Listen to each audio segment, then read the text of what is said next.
Pada video yang kelima dalam materi TPS 3R ini kita akan bicara terkait dengan operasional ya, operasional dari TPS 3R. Nah, apa saja yang dilakukan di sana? Kita akan simak selengkapnya pada video berikut ini.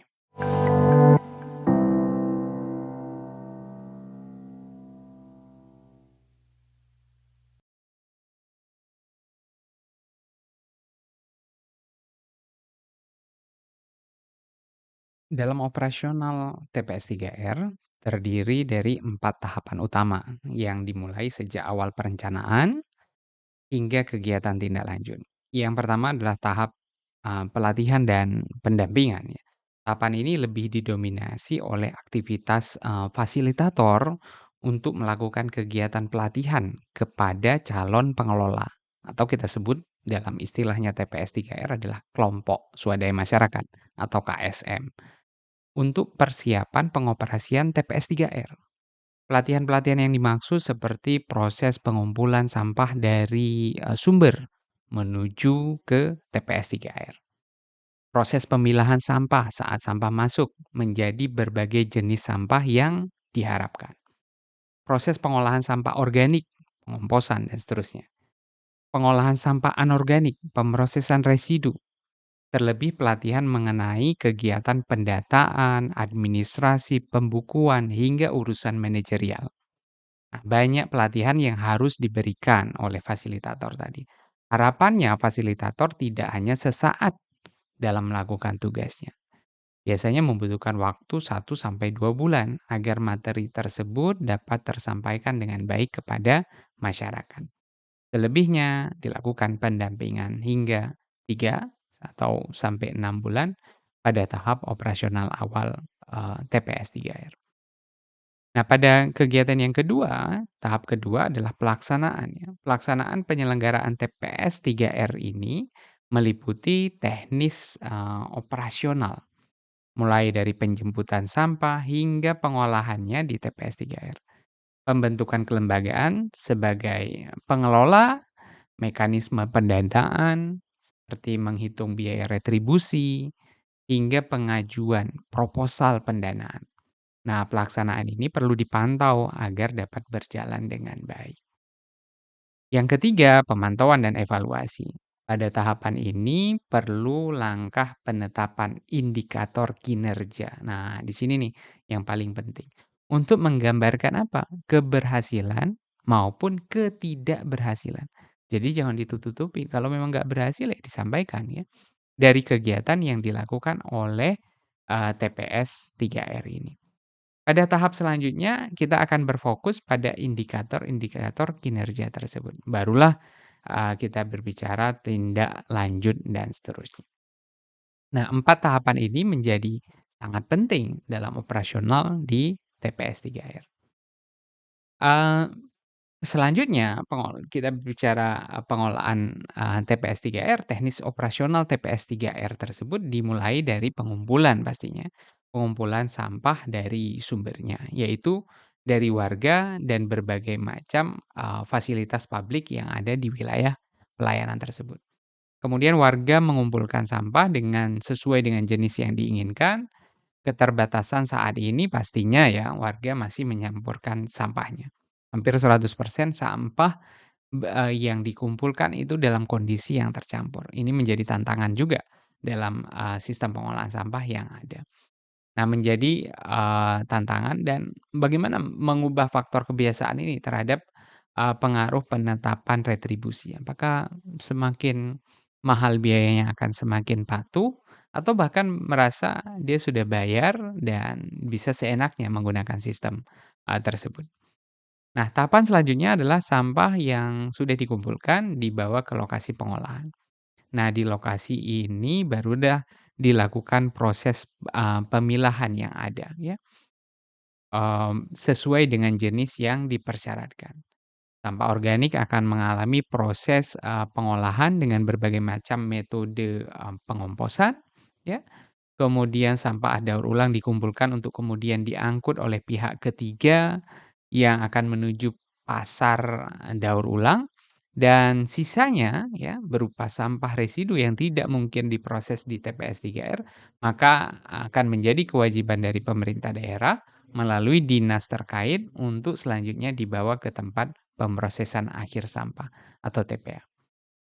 Nah, pada bagian sebelumnya sudah disinggung terkait dengan indikator kinerja. Terdapat beberapa indikator kinerja yang dapat digunakan sebagai gambaran kinerja yang dilakukan oleh pengelola TPS 3R.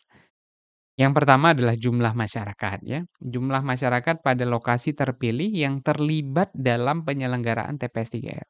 Semakin tinggi tentunya semakin bagus ya, menggambarkan bahwa masyarakat dapat menerima kehadiran dari TPS 3R. Nilai manfaatnya juga dapat diprediksi akan lebih tinggi pula. Yang kedua, jumlah kakak, jumlah kepala keluarga yang terlibat secara langsung dalam kegiatan pelaksanaan TPS 3R. Tentunya sebagai pelanggan ya, dan perkembangannya dapat dilihat ya, semakin hari semakin tinggi. Karena ini menjadi retribusi menjadi salah satu pemasukan dari operasional TPS 3R. Maka jumlah pelanggan menjadi pengaruh yang besar terhadap keberhasilan TPS 3R. Yang ketiga, jumlah dan jenis sampah daur ulang, anorganik dan anorganik. Nah, indikator ini sebenarnya multiplier effect lah kira-kira gitu ya, dari peningkatan jumlah kakak. Jadi kalau jumlah kakaknya naik kan pasti otomatis jumlah sampah yang masuk juga akan lebih banyak gitu. Nah, namun jika tidak diimbangi dengan tenaga kerja yang handal, tentunya tidak mendapatkan jumlah dan jenis sampah daur ulang yang bisa dijual ya, yang memadai dan sesuai dengan kebutuhan pasar. Jadi simalakama juga ya. Dan yang keempat adalah jumlah sampah residu. Nah, kalau jumlah sampah residu agak agak berkebalikan dengan jumlah dan jenis sampah daur ulang ya. Artinya semakin sedikit seharusnya jumlah residu yang dihasilkan ini menjadi indikator bahwa TPS 3R-nya dapat berjalan dengan baik. Dan yang kelima adalah nilai ekonomi yang didapatkan. Tidak ketinggalan dibahas tentunya dalam indikator kinerja dari TPS 3R, karena diharapkan TPS 3R dapat mandiri dan berperan positif tentunya dalam kegiatan penanganan sampah dari skala sumber hingga kawasan. Nah, apa saja tentunya kan yang menarik, apa saja sih sebenarnya yang berpotensi untuk menjadi pemasukan dan pengeluaran dari TPS 3R? Nah, kita simak pada, slide berikut nih. Finansial TPS 3R ya, layaknya kegiatan usaha pada umumnya, TPS 3R pastinya harus memiliki potensi untuk pemasukan dan ada kegiatan untuk pengeluaran. Nah, potensi pemasukan biasanya ada iuran layanan yang didapatkan setiap bulan ya, dari pelanggan-pelanggan yang mendapatkan layanan dari TPS 3R ini.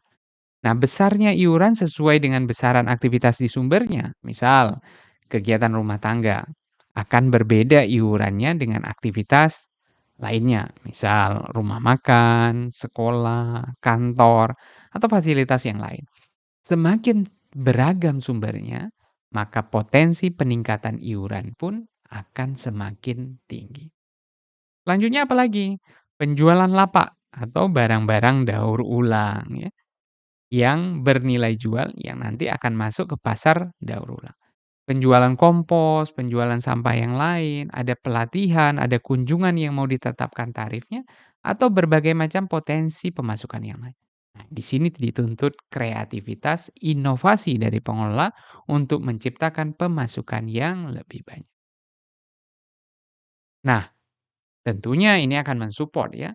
Bagian yang bawah adalah bagian pengeluaran.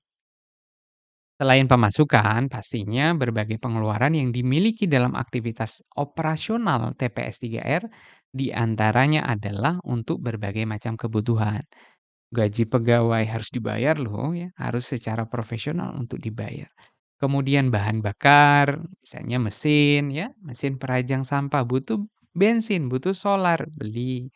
Kemudian perawatan mesin, tidak mungkin kendaraan yang dipakai tidak rusak-rusak, tetap harus dirawat agar tetap performanya baik.